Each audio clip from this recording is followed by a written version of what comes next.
शिव जी ने विवाह के बाद एक बार पार्वती से कहा, कृषार्गी पार्वती, कृष्ण कांति से युक्त तुम मेरे श्वेत शरीर में लिपटने पर चंदन वृक्ष में लिपटी हुई सीधी काली नागिन जैसी दिखती हो। तुम कृष्ण पक्ष में चांदनी के पीछे काले आकाश तथा अंधेरी रात्रि की तरह मेरी दृष्टि को दूषित कर रही हो। भगवान शंकर द्वारा इस प्रकार कही जाने पर पार्वती उनके गले से अलग हो गई। क्रोध के कारण उनके नेत्र लाल हो गए। तब वे मुख और भौहों को टेढ़ी करके बोली। देवी ने कहा, चंद्रभूषण, सभी लोग अपने द्वारा की गई मूर्खता का दुष्परिणाम भोगते हैं। स्वार्थी मनुष्य जनसमाज में अवश्य ही अपमानित होता है। दीर्घकालिक तपस्या द्वारा मैंने जिस मनोरथ की प्रार्थना की थी, उसी के परिणाम स्वरूप मुझे ये पग पग पर तिरस्कार प्राप्त हो रहा है। जटाधारी शंकर, आपके कथनानुसार न तो मैं कुटिल हूँ और न विषम ही हूँ, अपितु आप स्वयं स्पष्ट रूप से विषयुक्त अर्थात विषयी और दोषों के समूह अथवा चंद्रमा के आश्रय रूप से प्रसिद्ध हैं। मैं पूषा के दांत और भग के नेत्र भी नहीं हूँ। 12 भागों में विभक्त भगवान सूर्य मुझे भली भांति जानते हैं। अपने दोषों द्वारा मुझ पर आक्षेप करते हुए आप मेरे सिर में पोड़ा उत्पन्न कर रहे हैं। आपने मुझे जो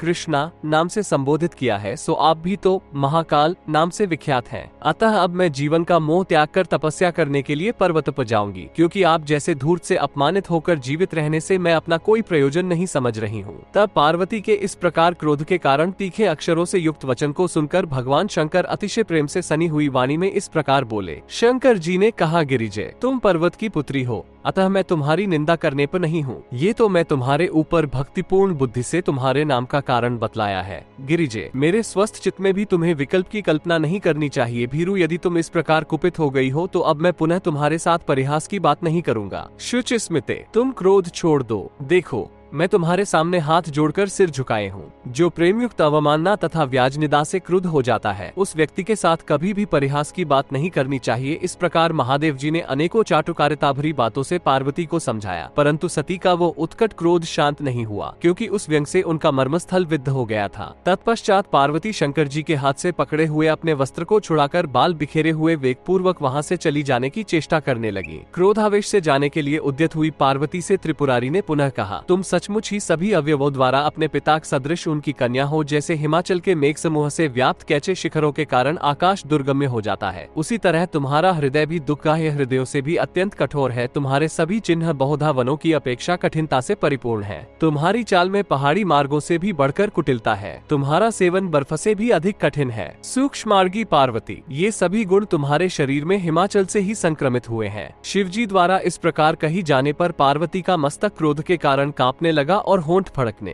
तब वे पुनः शंकर जी से बोली। 11-20 उमा ने कहा, भगवान, आप अन्यान्य सभी गुणीजनों में दोष लगाकर उनकी निंदा मत करें, क्योंकि आप में भी तो सभी गुण दुष्टों के संसर्ग से ही प्रविष्ट हुए हैं। आप में सर्पों के संपर्क से अधिक टेढ़ापन, भस्म से प्रेमहीनता, चंद्रमा से हृदय की कालिमा और वृक्ष से दुर्बोधता भर गई है। आपके विषय में अधिक कहने से क्या लाभ, वह तो केवल वचन का परिश्रम ही होगा। आप शमशान में निवास करने के कारण निर्भीक हो गए हैं। नग्न रहने के कारण आप में लज्जा रह नहीं गई है। कपाली होने के कारण आप निर्मम हो गए हैं और आपकी दया तो चिरकाल से नष्ट हो गई है। ऐसा कहकर पार्वती उस भवन से बाहर निकल गई। उनको इस प्रकार जाती देखकर देवेश के गण प्रमथ किलकारी मारकर रोते हुए उनके पीछे दौड़े और कहने लगे, माँ, हम लोगों को छोड़कर आप कहाँ जा रही हैं? तत्पश्चात वीरक देवी के दोनों चरणों को पकड़कर वाष्पगद्गद वाणी में बोला, माँ, यह क्या हो गया? आप क्रुद्ध होकर कहाँ जा रही हैं? तपोनिष्ठे, इस प्रकार स्नेह छोड़कर जाती हुई आपके पीछे मैं भी चलूंगा, अन्यथा आपके त्याग देने पर मैं पर्वत शिखर से कूदकर प्राण दे दूंगा। 21-27 तदनंतर माता पार्वती अपने दाहिने हाथ से वीरक के मुख को ऊपर उठाकर बोली, बेटा, शोक मत करो। तुम्हारा पर्वत शिखर से कूदना या मेरे साथ चलना उचित नहीं है। पुत्र,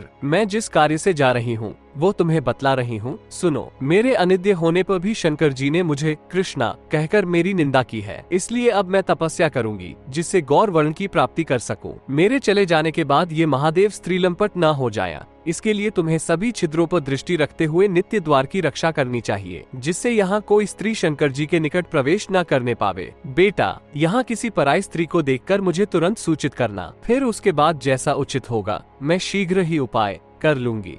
इस पर वीरक ने देवी से कहा, माँ, ऐसा ही होगा। इस प्रकार माता की आज्ञारूपी अमृत के आह्लाद से आप्लावित अंगों वाला वीरक शोक रहित हो माता के चरणों में कर अंतःपुर की रखवाली करने के लिए चला गया।